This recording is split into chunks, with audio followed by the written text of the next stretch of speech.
иако емисијава се снима ден порано од јавната седница, не беа со нас на улица. Од денеска, од дента пред седницата, знам дека не се со нас. И дека се против работниците, и дека се за власт, и дека се за функционерите, и дека се за политичките партии кои им кројат капа на работниците. Тешки обвинувања и кетамова. Тоа што те учат по старите, да, дека треба да почитуваш закон и дека треба да не се бориш за повеќе за работниците. Не се бориме. Ја да бев член на КСС, утре ќе си заминев. Да се бореше повеќе од мене, сега ќе ти побарав пристапница и ќе бев првиот што ќе ти подпишам пристапница да се приклучам кон КСС. Не, бе слободен. Да ги... Ја не знам како не даде отказ до сега од таа ССМ. 15 години си таму, кога гледаше дека твоите председатели молчат, а ти беше шеф на кабинет.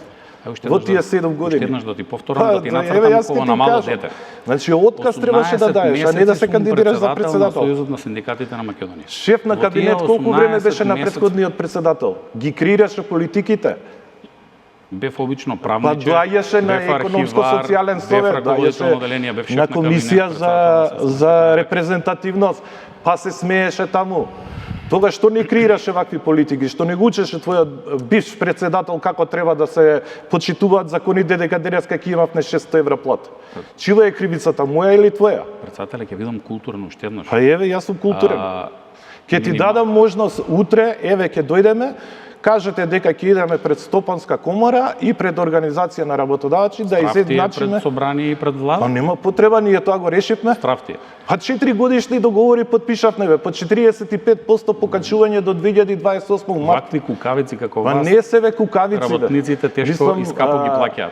Не, вакви платеници како тебе тешко треба да ги сватат. И сега вистината те боли, така? За минимална плата зборуваме и за подобрување на работничкиот стандард и за враќање на ронка достоинство кај работниците. Точно. Тоа што мафташ тука со хартии кои половина не можеш ни да ги прочиташ како ти ги напишале, не им значи ништо на работниците ако ти само седиш и прифаќаш 1800 денари зголемување на минимална плата за сите работници, законско усогласување линеарно на членовите кои ти ги представуваш. И плюс процентуално и ти добро го знаеш дека ќе има до 5 до 7% покачување сега. 1800 денари.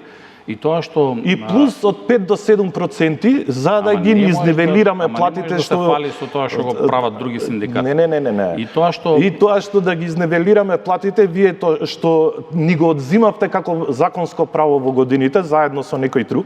Јас може како ме нарекуваш кукавица, ама не сум барем платеник.